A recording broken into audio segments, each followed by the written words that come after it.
Unfortunately, his plan worked well. Wages and prices sagged. Unemployment soared along with business bankruptcies. The nation quickly went into an uproar. Newspaper editors blasted Jackson in editorials. The bank threatened to withhold payments, which then could be made directly to key politicians for their support. Within only months, Congress assembled in what was called the panic session. 6 months after he had withdrawn funds from the bank, Jackson was officially censured by a resolution which passed the Senate by a vote of 26 to 20. It was the first time a president had ever been censured by Congress. Jackson lashed out at the bank. "You are a den of vipers. I intend to rout you out, and by eternal God, I will rout you out." America's fate teetered on a knife edge. If Congress could muster enough votes to override Jackson's veto, the bank would be granted another 20-year monopoly or more over America's money, time enough to consolidate its already great power. Then a miracle occurred. The governor of Pennsylvania came out supporting President Jackson and strongly criticized the bank. On top of that, Biddle had been caught boasting in public about the bank's plan to crash the economy. Suddenly, the tide shifted. In April of 1834, the House of Representatives voted 134 to 82 against rechartering the bank. This was followed up by an even more lopsided vote to establish a special committee to investigate whether the bank had caused the crash. When the investigating committee arrived at the bank's door in Philadelphia, armed with a subpoena to examine the books, Biddle refused to give them up. Nor would he allow inspection of correspondence with congressmen relating to their personal loans and advances he'd made to them. He also refused to testify before the committee back in Washington. On January 8, 1835, Jackson paid off the final installment on the national debt, which had been necessitated by allowing the banks to issue currency for government bonds rather than simply issuing treasury notes without such debt. He was the only president to ever pay off the debt. A few weeks later, on January 30th, 1835, an assassin by the name of Richard Lawrence tried to shoot President Jackson, but by the grace of God, both pistols misfired. Lawrence was later found not guilty by reason of insanity. After his release, he bragged to friends that powerful people in Europe had put him up to the task and promised to protect him if he were caught. The following year, when its charter ran out, the Second Bank of the United States ceased functioning as the nation's central bank. Biddle was later arrested and charged with fraud. He was tried and acquitted, but died shortly thereafter while still tied up in civil suits. After his second term as president, Jackson retired here to the Hermitage outside of Nashville to live out his life. He is still remembered here for his determination to kill the bank. In fact, he killed it so well that it took the money changers 77 years to undo the damage. When asked what his most important accomplishment had been, Jackson replied, "I killed the bank." Unfortunately, even Jackson failed to grasp the entire picture and its root cause. Although Jackson had killed the central bank, the most insidious weapon of the money changers, fractional reserve banking, remained in use by the numerous state-chartered banks. This fueled economic instability in the years before the Civil War. Still, the central bankers were out, and as a result, America thrived as it expanded westward. During this time, the principal money changers struggled to regain their lost centralized power, but to no avail. Then, finally, they reverted to the old central bankers' formula: war to create debt and dependency. If they couldn't get their central bank any other way, America could be brought to its knees by plunging it into a civil war, just as they had done in 1812 after the first Bank of the United States was not rechartered. 1 month after the inauguration of Abraham Lincoln, the first shots of the American Civil War were fired here at Fort Sumter, South Carolina, on April 12, 1861. Certainly slavery was a cause for the Civil War, but not the primary cause. Lincoln knew that the economy of the South depended upon slavery, and so before the Civil War, he had no intention of eliminating it.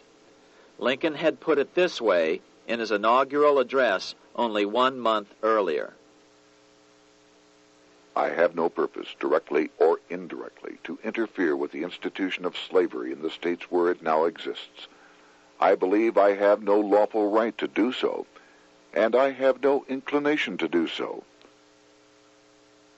Even after the first shots were fired here at Fort Sumter, Lincoln continued to insist that the Civil War was not about the issue of slavery.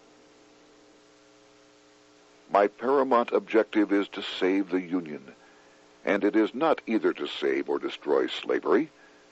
If I could save the Union without freeing any slave, I would do it. So what was the Civil War all about? There were many factors at play. Northern industrialists had used protective tariffs to prevent the southern states from buying cheaper European goods. Europe retaliated by stopping cotton imports from the South. The southern states were in a double financial bind. They were forced to pay more for most of the necessities of life, while their income from cotton exports plummeted. The South was angry. But there were other factors at work. The money changers were still stung by America's withdrawal from their control 25 years earlier. Since then, America's wildcat economy had made the nation rich, a bad example for the rest of the world. The central bankers now saw an opportunity to split the rich new nation, to divide and conquer by war. Was this just some sort of wild conspiracy theory at the time? Well, let's take a look at what a well-placed observer of the scene had to say at the time. His name was Otto von Bismarck, Chancellor of Germany, the man who united the German states a few years later. The division of the United States into federations of equal force was decided long before the Civil War by the high financial powers of Europe. These bankers were afraid that the United States, if they remained as one bloc and as one nation, would attain economic and financial independence, which would upset their financial domination over the world. Within months after the first shots here at Fort Sumter, the central bankers loaned Napoleon III of France, the nephew of the Waterloo Napoleon, 210 million francs to seize Mexico and station troops along the southern border of the U.S., taking advantage of their war to violate the Monroe Doctrine and return Mexico to colonial rule.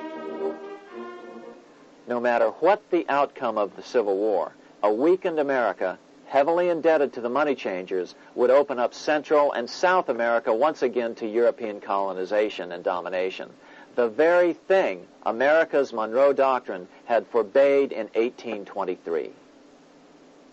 At the same time, Great Britain moved 11,000 troops into Canada and positioned them menacingly along America's northern border. The British fleet went to war alert should their quick intervention be called for. Lincoln knew he was in a double bind. That's why he agonized over the fate of the Union. There was a lot more to it than just differences between the North and the South. That's why his emphasis was always on union and not merely the defeat of the South.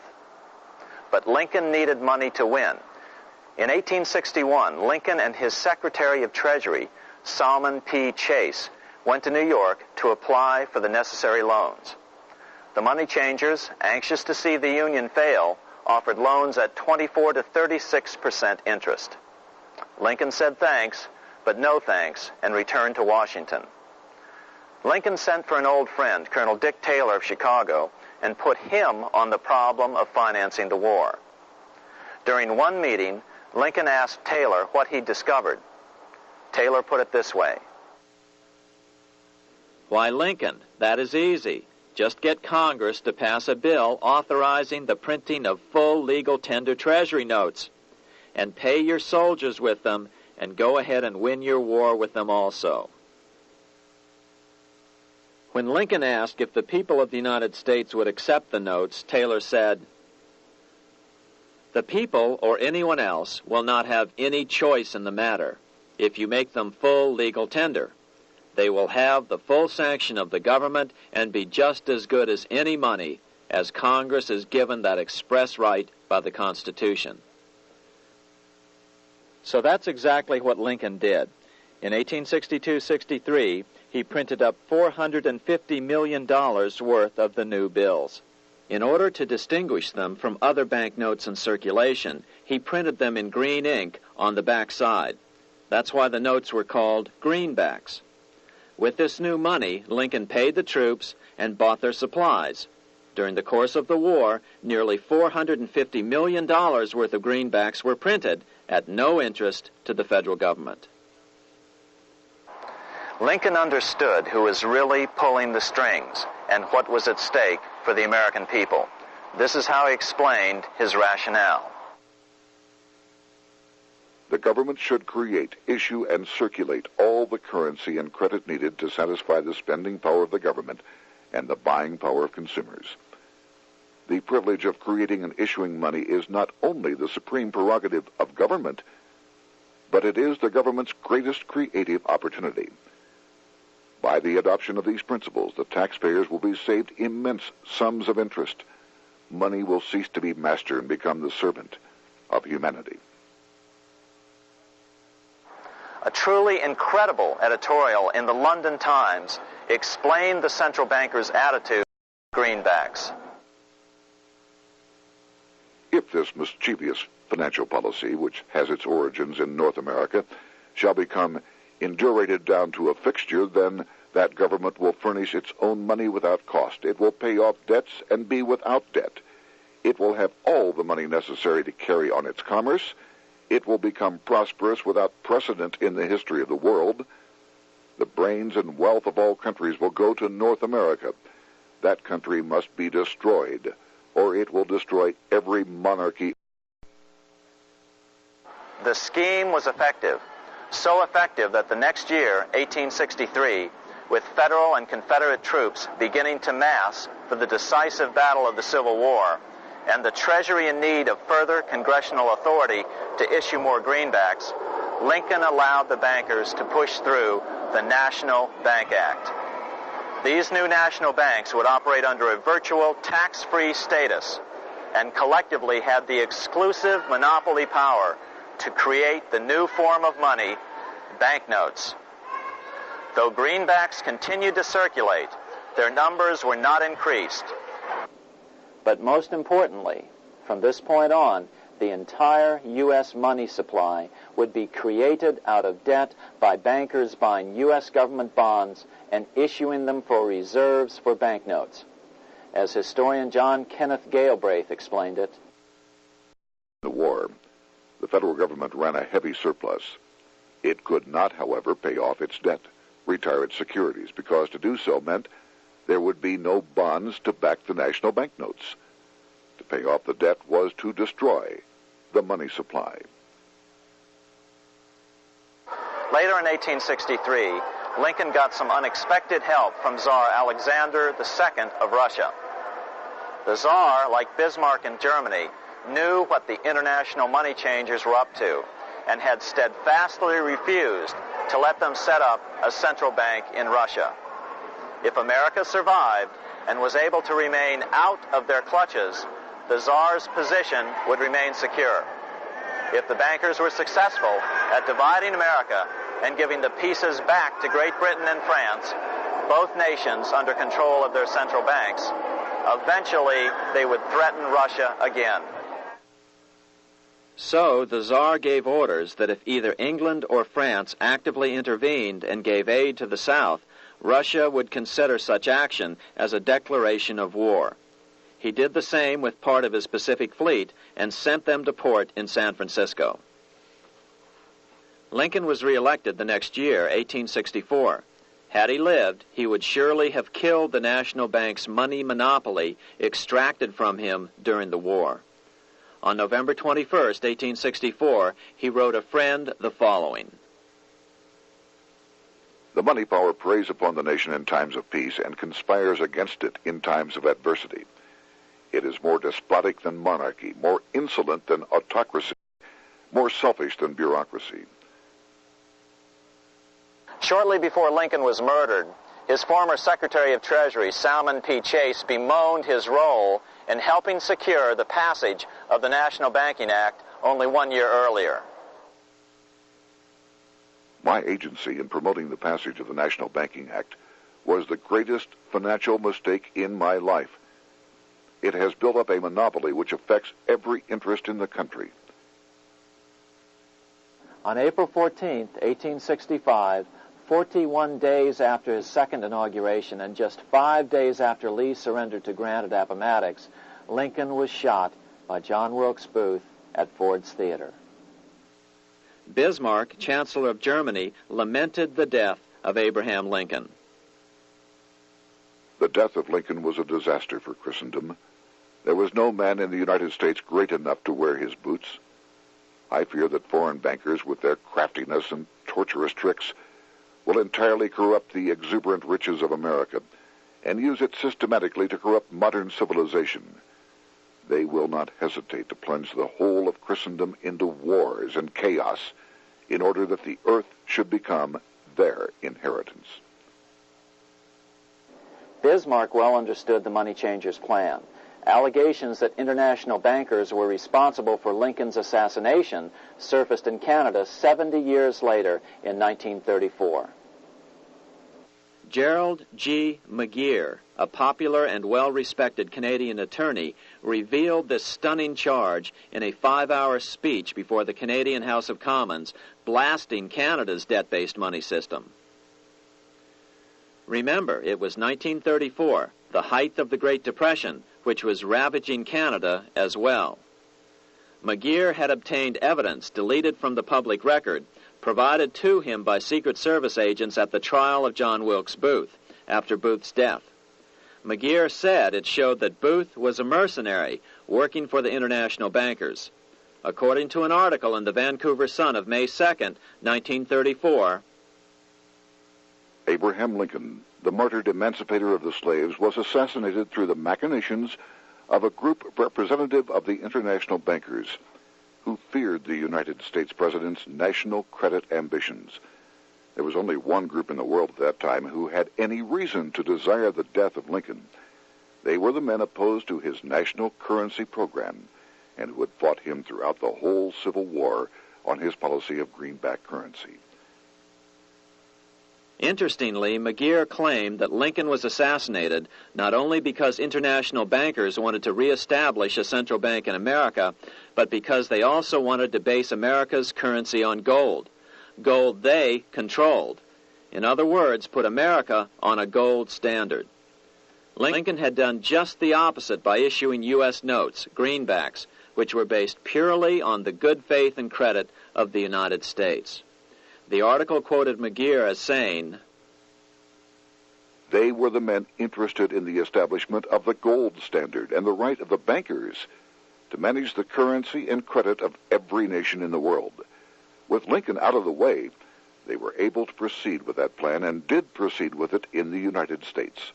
Within 8 years after Lincoln's assassination, silver was demonetized and the gold standard money system set up in the United States." Not since Lincoln has the U.S. issued debt-free United States notes. These red-sealed bills, which were issued in 1963, were not a new issue from President Kennedy, but merely the old greenbacks reissued year after year. In another act of folly and ignorance, the 1994 Regal Act actually authorized the replacement of Lincoln's greenbacks with debt-based notes. In other words, greenbacks were in circulation in the United States until 1994. Why was silver bad for the bankers and gold good? Simple. Because silver was plentiful in the United States. It was very hard to control. Gold was, and always has been, scarce. Throughout history, it has been relatively easy to monopolize gold, but silver has historically been 15 times more plentiful. With Lincoln out of the way, the money changers' next objective was to gain complete control over America's money. This was no easy task. With the opening of the American West, silver had been discovered in huge quantities. On top of that, Lincoln's greenbacks were generally popular. Despite the European central bankers' deliberate attacks on greenbacks, they continued to circulate in the United States, in fact, until a few years ago. According to historian W. Cleon Skousen, right after the Civil War, there was considerable talk about reviving Lincoln's brief experiment with the constitutional monetary system. Had not the European Money Trust intervened, it would have no doubt become an established institution. it is clear that the concept of America printing her own debt-free money sent shockwaves throughout the European central banking elite. They watched with horror as Americans clamored for more greenbacks. They may have killed Lincoln, but support for his monetary ideas grew. On April 12, 1866, nearly 1 year to the day of Lincoln's assassination, Congress went to work at the bidding of the European central banking interests. It passed the Contraction Act, authorizing the Secretary of the Treasury to begin to retire some of the greenbacks in circulation and thereby contract the money supply. Authors Theodore R. Thorin and Richard F. Warner explained the results of the money contraction in their classic book on the subject, The Truth in Money Book. The hard times which occurred after the Civil War could have been avoided if the greenback legislation had continued as President Lincoln had intended. Instead, there were a series of money panics, what we call recessions, which put pressure on Congress to enact legislation to place the banking system under centralized control. Eventually, the Federal Reserve Act was passed on December 23, 1913. In other words, the money changers wanted two things: the reinstitution of a central bank under their exclusive control, and two, an American currency backed by gold. Their strategy was twofold. First of all, cause a series of panics to try to convince the American people that only centralized control of the money supply could provide economic stability. And secondly, remove so much money from the system that most Americans would be so desperately poor that they either wouldn't care or would be too weak to oppose the bankers. In 1866, there was $1.8 billion in currency in circulation in the United States, about $50.46 per capita. In 1867 alone, $500 million, $500 million, was removed from the U.S. money supply. 10 years later, in 1876, America's money supply was reduced to only $600 million. In other words, 2/3 of America's money had been called in by the bankers. Only $14.60 per capita remained in circulation. 10 years later, the money supply had been reduced to only $400 million, even though the population had boomed. The result was that only $6.67 per capita remained in circulation, a 760% loss in buying power over 20 years. Today, economists try to sell the idea that recessions and depressions are a natural part of something they call the business cycle. The truth is, our money supply is manipulated now just as it was before and after the Civil War. How did this happen? How did money become so scarce? Simple. Bank loans were called in and no new ones were given. In addition, silver coins were melted down. In 1872, a man named Ernest Sed was given 100,000 pounds, about $500,000, by the Bank of England and sent to America to bribe necessary congressmen to get silver demonetized. He was told that if that was not sufficient, to draw an additional 100,000 pounds or as much more as was necessary. The next year, Congress passed the Coinage Act, of 1873, and the minting of silver dollars abruptly stopped. In fact, Representative Samuel Hooper, who introduced the bill in the House, acknowledged that Mr. Said actually drafted the legislation. But it gets even worse than that. In 1874, Said himself admitted who was behind the scheme. I went to America in the winter of 1872-73, authorized to secure, if I could, the passage of a bill demonetizing silver. It was in the interest of those I represented, the governors of the Bank of England, to have it done. By 1873, gold coins were the only form of coin money. But the contest over control of America's money was not yet over. Only 3 years later, in 1876, with 1/3 of America's workforce unemployed, the population was growing restless. People were clamoring for a return to the greenback money system of President Lincoln, or a return to silver money, anything that would make money more plentiful. That year, Congress created the United States Silver Commission to study the problem. Their report clearly blamed the monetary contraction on the national bankers. The report is interesting because it compares the deliberate money contraction by the national bankers after the Civil War to the fall of the Roman Empire. The disaster of the Dark Ages was caused by decreasing money and falling prices. Without money, civilization could not have had a beginning, and with a diminishing supply, it must languish, and unless relieved, finally perish. At the Christian era, the metallic money of the Roman Empire amounted to $1,800,000,000. By the end of the 15th century, it had shrunk to less than $200 million. History records no other such disastrous transition as that from the Roman Empire to the Dark Ages.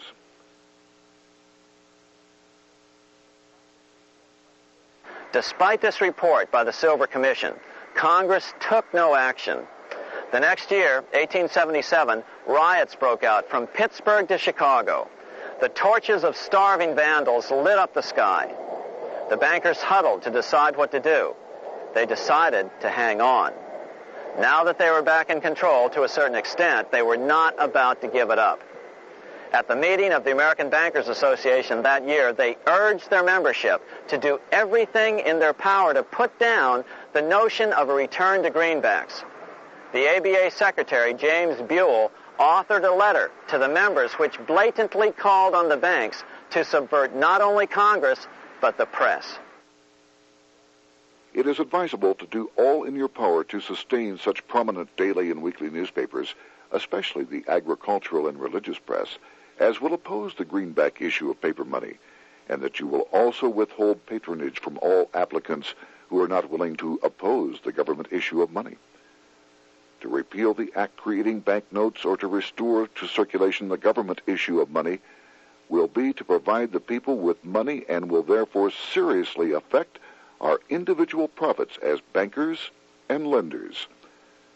See your congressman at once and engage him to support our interest that we may control legislation. As political pressure mounted in Congress for change, the press tried to turn the American people away from the truth. The New York Tribune put it this way on January 10th, 1878. "The capital of the country is organized at last, and we will see whether Congress will dare to fly in its face." But it didn't work entirely. On February 28, 1878, Congress passed the Sherman Law, allowing the minting of a limited number of silver dollars, ending the 5-year hiatus. This did not end gold backing of the currency, however, nor did it completely free silver. Previous to 1873, anyone who brought silver to the U.S. Mint could have it struck into silver dollars free of charge. No longer. But at least some money began to flow back into the economy again. With no further threat to their control, the bankers loosened up on loans, and the post-Civil War depression was finally ended. 3 years later, the American people elected Republican James Garfield president. Garfield understood how the economy was being manipulated. As a congressman, he had been chairman of the Appropriations Committee and was a member of Banking and Currency. After his inauguration, he slammed the money changers publicly in 1881. Whoever controls the volume of money in any country is absolute master of all industry and commerce. And when you realize that the entire system is very easily controlled, one way or another, by a few powerful men at the top, you will not have to be told how periods of inflation and depression originate. Unfortunately, within a few weeks of making this statement, on July 2nd of 1881, he was assassinated.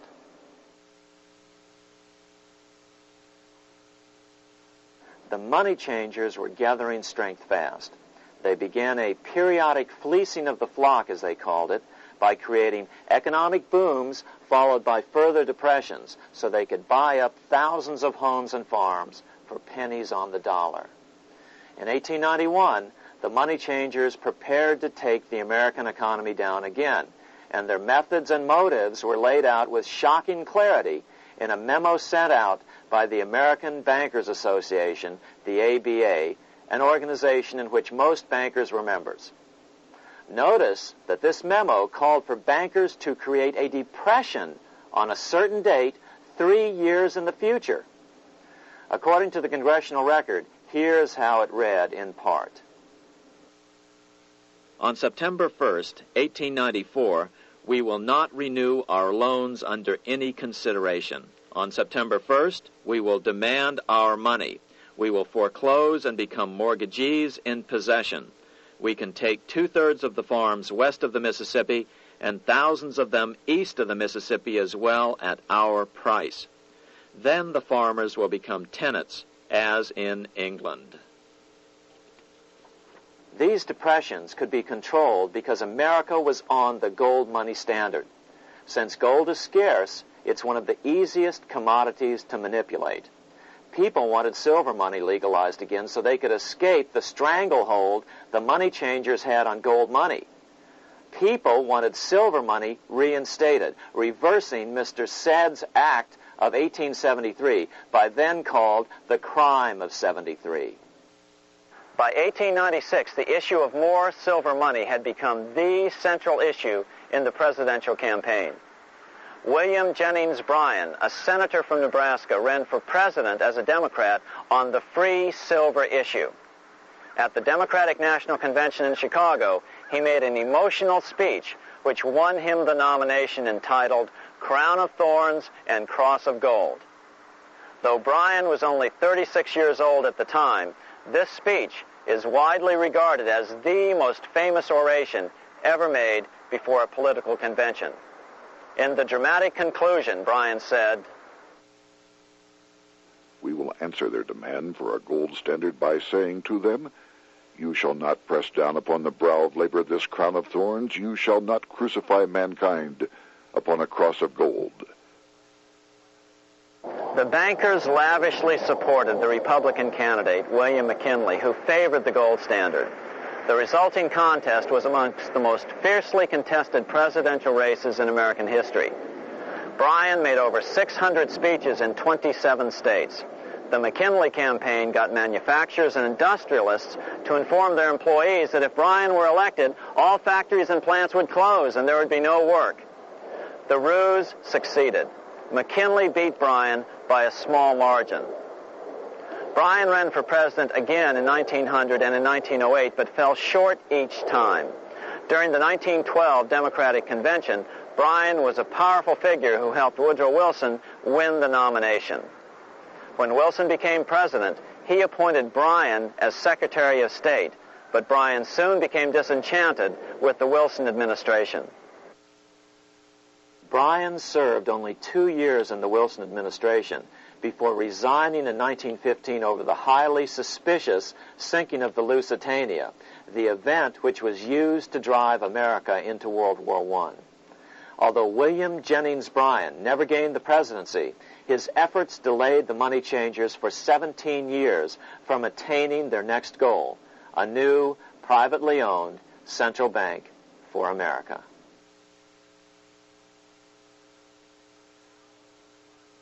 Now it was time for the money changers to get back to the business of a new private central bank for America. During the early 1900s, men like J.P. Morgan led the charge. One final panic would be necessary to focus the nation's attention on the supposed need for a central bank. The rationale was that only a central bank can prevent bank failures. Morgan was clearly the most powerful banker in America and a suspected agent for the Rothschilds. Morgan had helped finance John D. Rockefeller's Standard Oil empire. He had also helped finance the monopolies of Edward Harriman in railroads, of Andrew Carnegie in steel, and of others in numerous industries.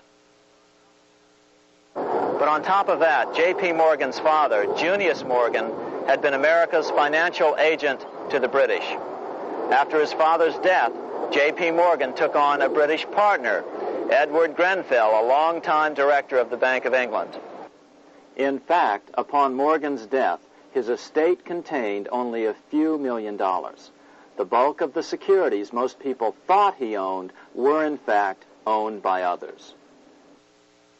In 1902, President Theodore Roosevelt allegedly went after Morgan and his friends by using the Sherman Antitrust Act to try to break up their industrial monopolies. Actually, Roosevelt did very little to interfere in the growing monopolization of American industry by the bankers and their surrogates. For example, Roosevelt supposedly broke up the Standard Oil monopoly, but it wasn't really broken at all. It was merely divided into 7 corporations, all still controlled by the Rockefellers. The public was aware of this thanks to political cartoonists like Thomas Nast, who referred to the bankers as the Money Trust. By 1907, the year after Teddy Roosevelt's re-election, Morgan decided it was time to try for a central bank again. Using their combined financial muscle, Morgan and his friends were secretly able to crash the stock market. Thousands of small banks were vastly overextended. Some had reserves of less than 1% thanks to the fractional reserve principle. Within days, bank runs were commonplace across the nation. Now Morgan stepped into the public arena and offered to prop up the faltering American economy by supporting failing banks with money he manufactured out of nothing. It was an outrageous proposal, far worse than even fractional reserve banking, but Congress let him do it. Morgan manufactured $200 million worth of this completely reserveless private money and bought things with it, paid for services with it, and sent some of it to his branch banks to lend out at interest. His plan worked. Soon, the public regained confidence in money in general and quit hoarding their currency. But as a result, banking power was further consolidated into the hands of a few large banks. By 1908, the panic was over, and Morgan was hailed as a hero by the president of Princeton University, a man by the name of Woodrow Wilson. All this trouble could be averted if we appointed a committee of 6 or 7 public-spirited men like J.P. Morgan to handle the affairs of our country. Economics textbooks would later explain that the creation of the Federal Reserve System was the direct result of the Panic of 1907. Quote, "With its alarming epidemic of bank failures, the country was fed up once and for all with the anarchy of unstable private banking," close quote. But Minnesota Congressman Charles A. Lindbergh Sr., the father of the famous aviator Lucky Lindy, later explained that the Panic of 1907 was really just a scam. Those not favorable to the money trust could be squeezed out of business and the people frightened into demanding changes in the banking and currency laws which the money trust would frame. So, since the passage of the National Bank Act of 1863, the money changers had been able to create a series of booms and busts.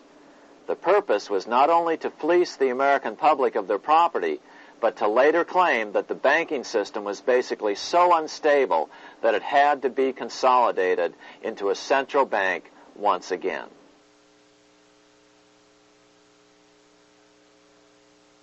After the crash, Teddy Roosevelt, in response to the panic of 1907, signed into law a bill creating something called the National Monetary Commission.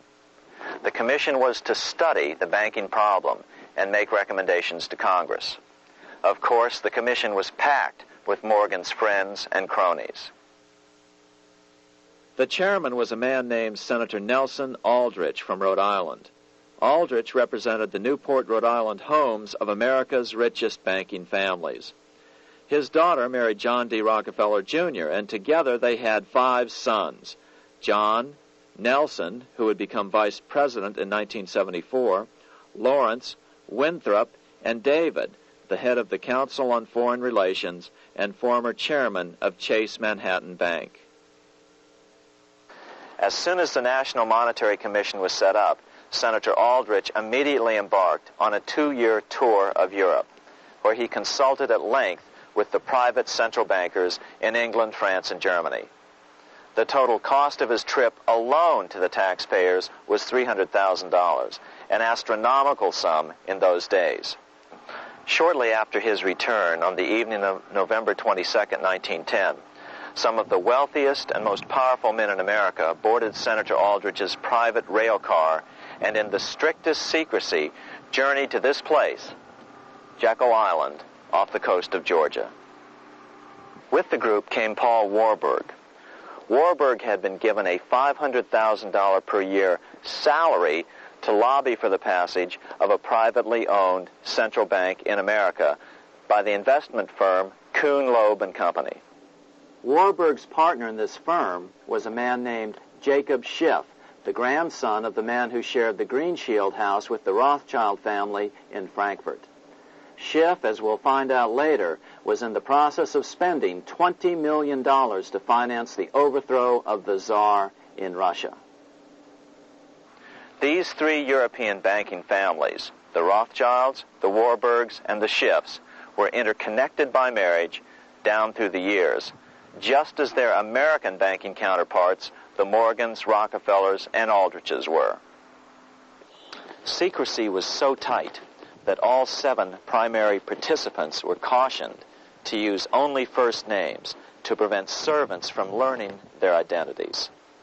Years later, one participant, Frank Vanderlip, president of National City Bank of New York and a representative of the Rockefeller family, confirmed the Jekyll Island trip in a February 9, 1935 edition of the Saturday Evening Post.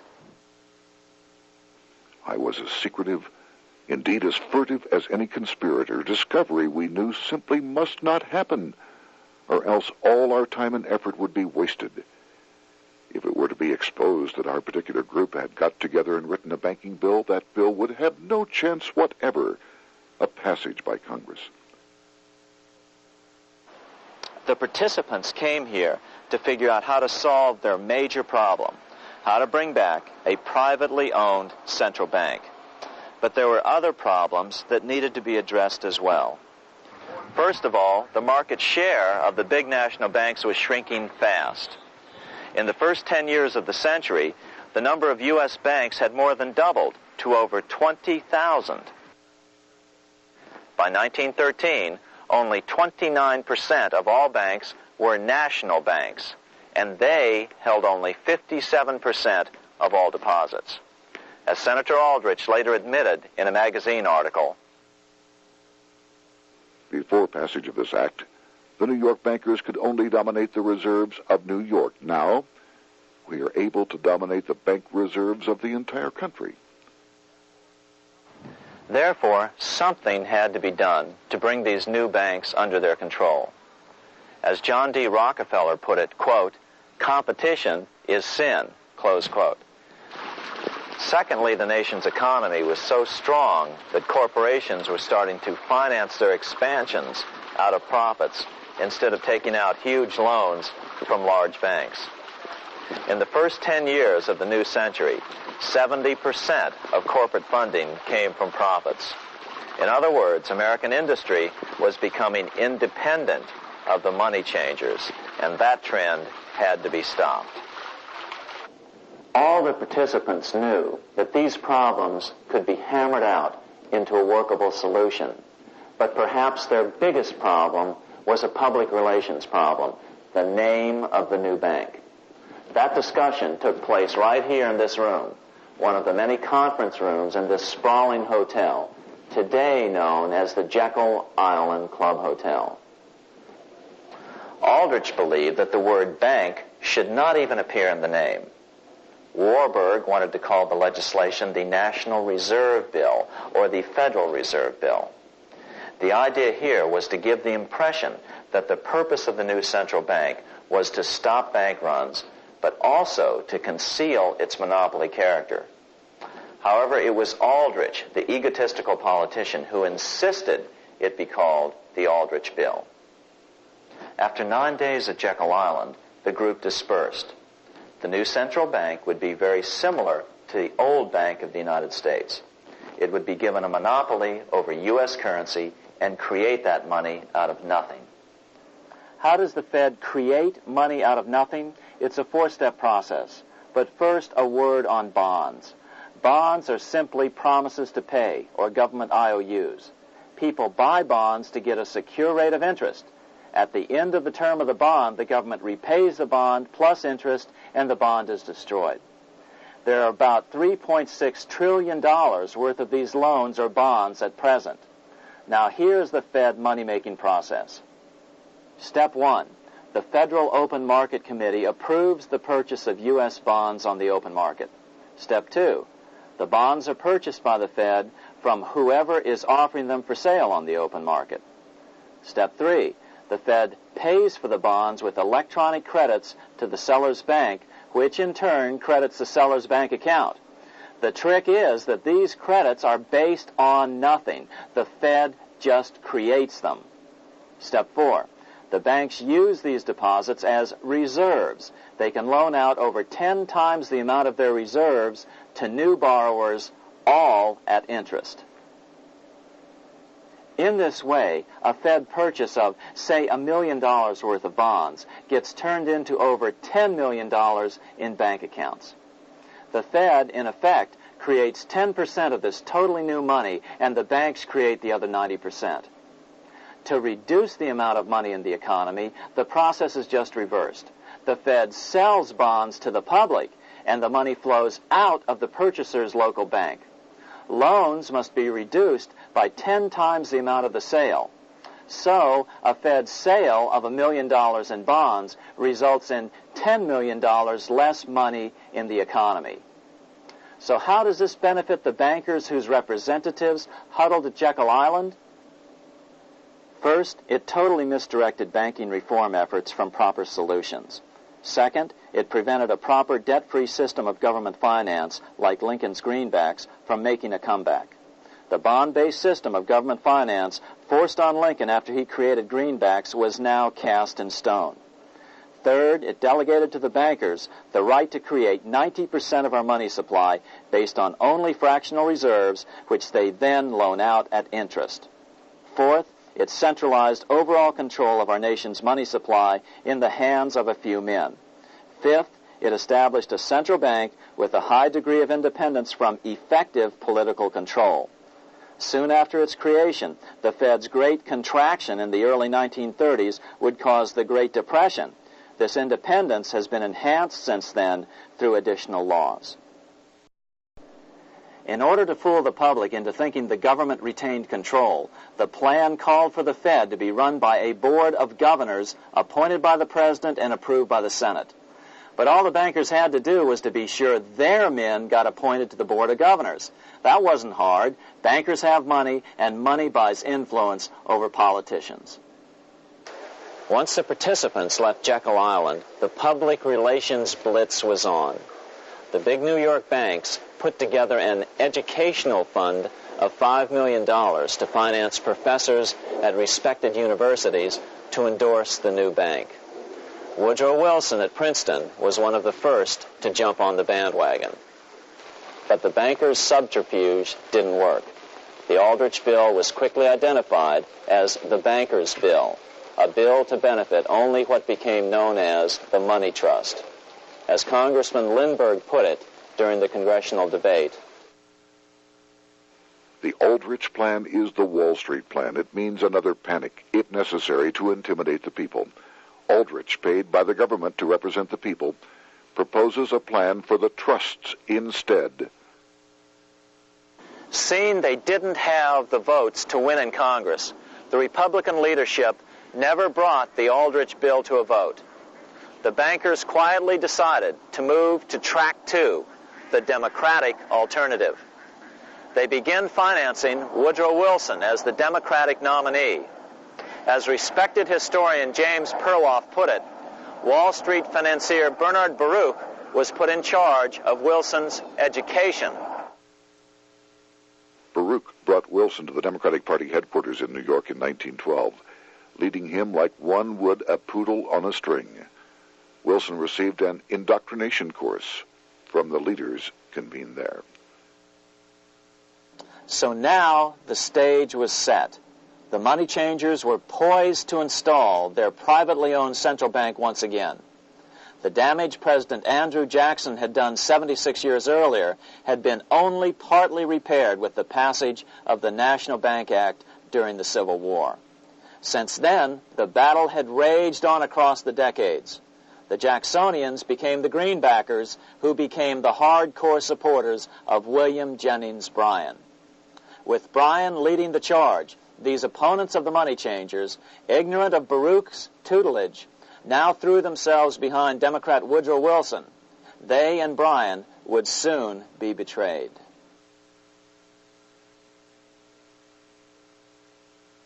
During the presidential campaign, the Democrats were careful to pretend to oppose the Aldrich bill. As Representative Lewis McFadden, himself a Democrat, as well as chairman of the House Banking and Currency Committee, explained it 20 years after the fact. The Aldrich bill was condemned in the platform. When Woodrow Wilson was nominated, the men who ruled the Democratic Party promised the people that if they were returned to power, there would be no central bank established here while they held the reins of government. 13 months later, that promise was broken, and the Wilson administration, under the tutelage of those sinister Wall Street figures who stood behind Colonel House, established here in our free country the worm-eaten, monarchical institution of the King's Bank, to control us from the top downward and to shackle us from the cradle to the grave. Once Wilson was elected, Morgan, Warburg, Baruch, and company advanced a new plan, which Warburg named the Federal Reserve System. The Democratic leadership hailed the new bill, called the Glass-Owen Bill, as something radically different from the Aldrich Bill. But in fact, the bill was virtually identical in every important detail. In fact, so vehement were the Democratic denials of similarity that Paul Warburg, the father of both bills, had to step in to reassure his paid friends in Congress that the two bills were virtually identical. Brushing aside the external differences affecting the shells, we find the kernels of the two systems very closely resembling and related to one another. But that admission was for private consumption only. Publicly, the money trust trotted out Senator Aldrich and Frank Vanderlip, the president of Rockefeller's National City Bank of New York and one of the Jekyll Island Seven, to oppose the new Federal Reserve System. Years later, however, Vanderlip admitted in the Saturday Evening Post that the two measures were virtually identical. Although the Aldrich Federal Reserve Plan was defeated when it bore the name Aldrich, nevertheless, its essential points were all contained in the plan that finally was adopted. As Congress neared a vote, they called Ohio attorney Alfred Crozier to testify. Crozier noted the similarities between the Aldrich Bill and the Glass-Owen Bill. The bill grants just what Wall Street and the big banks for 25 years have been striving for: private instead of public control of currency. It, the Glass-Owen Bill, does this as completely as the Aldrich Bill. Both measures rob the government and the people of all effective control over the public's money, and vest in the banks exclusively the dangerous power to make money among the people scarce or plenty. During the debate on the measure, senators complained that the big banks were using their financial muscle to influence the outcome. "There are bankers in this country who are enemies of the public welfare," said one senator. What an understatement. Despite the charges of deceit and corruption, the bill was finally snuck through the Senate on December 22, 1913, after most senators had left town for the holidays, after having been assured by the leadership that nothing would be done until long after the Christmas recess. On the day the bill was passed, Congressman Lindbergh prophetically warned his countrymen that this act establishes the most gigantic trust on earth. When the President signs this bill, the invisible government by the monetary power will be legalized. The people may not know it immediately, but the day of reckoning is only a few years removed. The worst legislative crime of the ages is perpetrated by this banking bill. On top of all this, only weeks earlier, Congress had finally passed a bill legalizing income tax. Why was the income tax law important? Because bankers finally had in place a system which would run up a virtually unlimited federal debt. How would the interest on this debt be repaid? Never mind the principal. Remember, a privately owned central bank creates the principal out of nothing. The federal government was small then. Up to then, it had subsisted merely on tariffs and excise taxes. No, just as with the Bank of England, the interest payments had to be guaranteed by direct taxation of the people. The money changers knew that if they had to rely on contributions from the states, eventually the individual state legislatures would revolt and either refuse to pay the interest on their own money or at least bring political pressure to bear to keep the debt small. It is interesting to note that in 1895, the Supreme Court had found a similar income tax law to be unconstitutional. The Supreme Court even found a corporate income tax law unconstitutional in 1909. As a result, Senator Aldrich hustled a bill for a constitutional amendment allowing income tax through the Congress. The proposed 16th Amendment to the Constitution was then sent to the state legislatures for approval. But some critics claim that the 16th Amendment was never ratified by the necessary 3/4 of the states. In other words, the 16th Amendment may not be legal. But the money changers were in no mood to debate the fine points. By October of 1913, Senator Aldrich had hustled the income tax bill through Congress. Without the power to tax the people directly and bypass the states, the Federal Reserve Bill would be far less useful to those who wanted to drive America deeply into their debt. A year after the passage of the Federal Reserve Bill, Congressman Lindbergh explained how the Fed created what we have come to call the business cycle and how they use it to their advantage. To cause high prices, all the Federal Reserve Board will do will be to lower the rediscount rate, producing an expansion of credit and a rising stock market. Then, when businessmen are adjusted to these conditions, it can check prosperity in mid-career by arbitrarily raising the rate of interest. It can cause the pendulum of a rising and falling market to swing gently back and forth by slight changes in the discount rate, or cause violent fluctuations by a greater rate variation. And in either case, it will possess inside information as to financial conditions and advanced knowledge of the coming change, either up or down. This is the strangest, most dangerous advantage ever placed in the hands of a special privileged class by any government that ever existed. The system is private, conducted for the sole purpose of obtaining the greatest possible profits from the use of other people's money. They know in advance when to create panics to their advantage. They also know when to stop panic. Inflation and deflation work equally well for them when they control finance. Congressman Lindbergh was correct on all points. What he didn't realize was that most European nations had already fallen prey to the central bankers decades or centuries earlier. But he also mentions the interesting fact that only 1 year later, the Fed had cornered the market in gold. This is how he put it, quote, "Already, the Federal Reserve banks have cornered the gold and gold certificates," close quote. But Congressman Lindbergh was not the only critic of the Fed. Congressman Lewis McFadden, the chairman of the House Banking and Currency Committee from 1920 to 1931, remarked that the Federal Reserve Act brought about a superstate controlled by international bankers and international industrialists acting together to enslave the world for their own pleasure. Notice how McFadden saw the international character of the stockholders of the Federal Reserve.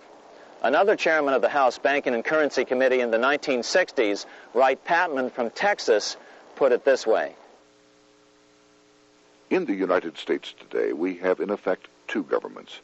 We have the duly constituted government, then we have an independent, uncontrolled, and uncoordinated government in the Federal Reserve System, operating the money powers which are reserved to Congress by the Constitution. Even the inventor of the electric light, Thomas Edison, joined the fray in criticizing the system of the Federal Reserve. If our nation can issue a dollar bond, it can issue a dollar bill. The element that makes the bond good makes the bill good also. The difference between the bond and the bill is the bond lets money brokers collect twice the amount of the bond and an additional 20%, whereas the currency pays nobody but those who contribute directly in some useful way. It is absurd to say that our country can issue $30 million in bonds and not $30 million in currency. Both are promises to pay, but one promise fattens the usurers and the other helps the people. 3 years after the passage of the Federal Reserve Act, even President Wilson began to have second thoughts about what had been unleashed during his first term in office. We have come to be one of the worst ruled, one of the most completely controlled governments in the civilized world, no longer a government of free opinion, no longer a government by a vote of the majority, but a government by the opinion and duress of a small group of dominant men. Some of the biggest men in the United States in the field of commerce and manufacture are afraid of something. They know that there is a power somewhere so organized, so subtle, so watchful, so interlocked, so complete, so pervasive, that they had better not speak above their breath when they speak in condemnation of it. Before his death in 1924, President Wilson realized the full extent of the damage he had done to America when he confessed, "I have unwittingly ruined my government." So finally, the money changers, those who profit by manipulating the amount of money in circulation, had their privately owned central bank installed again in America. The major newspapers, which they also owned, hailed passage of the Federal Reserve Act of 1913, telling the public that now depressions could be scientifically prevented. The fact of the matter was that now depressions could be scientifically created.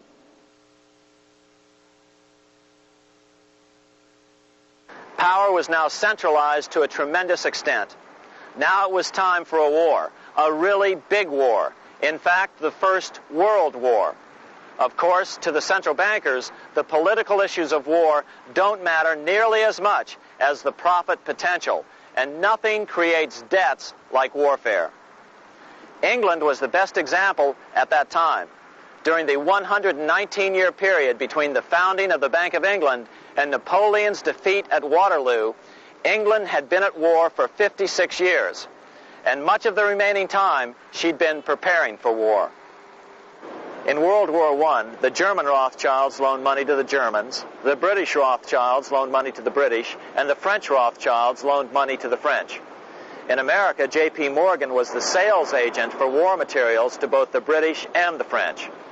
In fact, 6 months into the war, Morgan became the largest consumer on earth, spending $10 million a day. His offices here at 23 Wall Street were mobbed by brokers and salesmen trying to cut a deal. In fact, it got so bad that the bank had to post guards at every door and at the partners' homes as well. Many other New York bankers made out as well from the war. President Wilson appointed Bernard Baruch to head the War Industries Board. According to historian James Perloff, Both Baruch and the Rockefellers profited by some $200 million during the war. But profits were not the only motive. There was also revenge. The money changers never forgave the czars for their support of Lincoln during the Civil War. Also, Russia was the last major European nation to refuse to give in to the privately owned central bank scheme.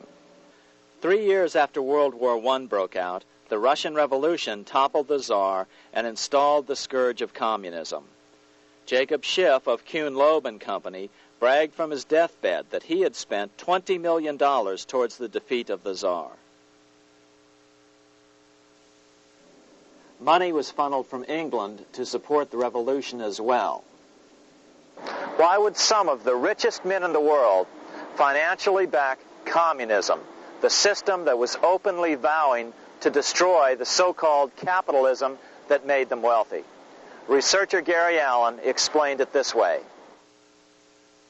If one understands that socialism is not a share the wealth program, but is, in reality, a method to consolidate and control the wealth, then the seeming paradox of super-rich men promoting socialism becomes no paradox at all. Instead, it becomes logical, even the perfect tool of power-seeking megalomaniacs. Communism, or more accurately socialism, is not a movement of the downtrodden masses, but of the economic elite. As W. Cleon Skousen put it in his 1970 book, The Naked Capitalist, power from any source tends to create an appetite for additional power. It was almost inevitable that the super-rich would one day aspire to control not only their own wealth, but the wealth of the whole world. To achieve this, they were perfectly willing to feed the ambitions of the power-hungry political conspirators who were committed to the overthrow of all existing governments and the establishments of a central worldwide dictatorship. But what if these revolutionaries get out of control and try to seize power from the super-rich? After all, it was Mao Zedong who in 1938 stated his position concerning power. Political power grows out of the barrel of a gun. The Wall Street, London axis elected to take the risk. The master planners attempted to control revolutionary communist groups by feeding them vast quantities of money when they obeyed, and contracting their money supply, or even financing their opposition if they got out of control. Lenin began to understand that although he was the absolute dictator of the new Soviet Union, he was not pulling the financial strings. Someone else was silently in control. The state does not function as we desired. The car does not obey. A man is at the wheel and seems to lead it, but the car does not drive in the desired direction. It moves as another force wishes.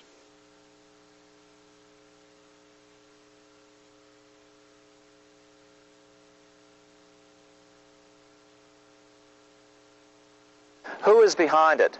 Representative Louis T. McFadden, the chairman of the House Banking and Currency Committee throughout the 1920s and into the Great Depression years of the 1930s, explained it this way.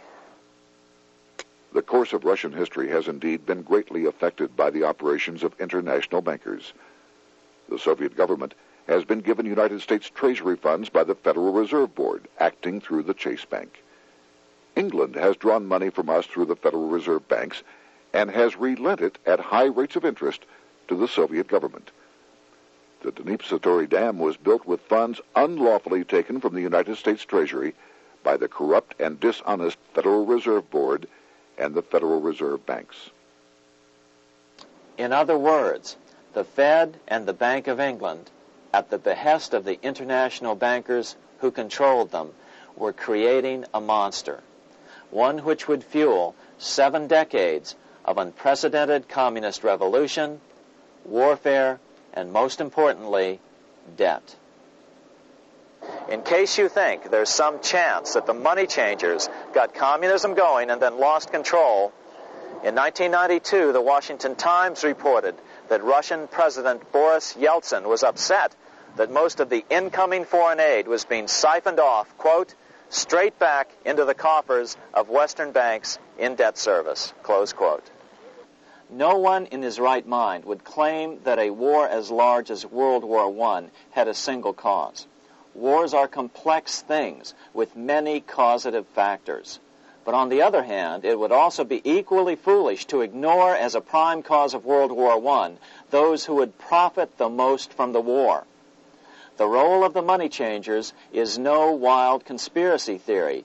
They had a motive, a short-ranged, self-serving motive, as well as a long-range political motive of advancing totalitarian governments, with the money changers maintaining the financial clout to control whatever politician might emerge as the leader. Next, we'll see what the money changers' ultimate political goal is for the world.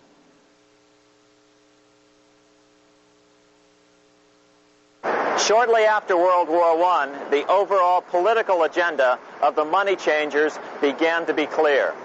Now that they controlled national economies individually, the next step was the ultimate form of consolidation, world government. The new world government proposal was given top priority at the Paris Peace Conference after World War I. It was called the League of Nations, but much to the surprise of Paul Warburg and Bernard Baruch, who attended the peace conference with President Wilson, the world was not yet ready to dissolve national boundaries. Nationalism still beats strong in the human breast. For example, Lord Curzon, the British Foreign Secretary, called the League of Nations a good joke, even though it was the stated policy of the British government to support it. To the humiliation of President Wilson, the U.S. Congress wouldn't ratify the League either. Despite the fact that it had been ratified by many other nations, without money flowing from the U.S. Treasury, the League died. After World War I, the American public had grown tired of the internationalist policies of Democrat Woodrow Wilson. In the presidential election of 1920, Republican Warren Harding won a landslide victory with over 60% of the vote. Harding was an ardent foe of both Bolshevism and the League of Nations. The election, which opened a 12-year run of Republican presidents in the White House, led to an unprecedented era of prosperity known as the Roaring Twenties. Despite the fact that the war had brought America a debt 10 times larger than its Civil War debt, still the American economy surged. Gold had poured into the country during the war, and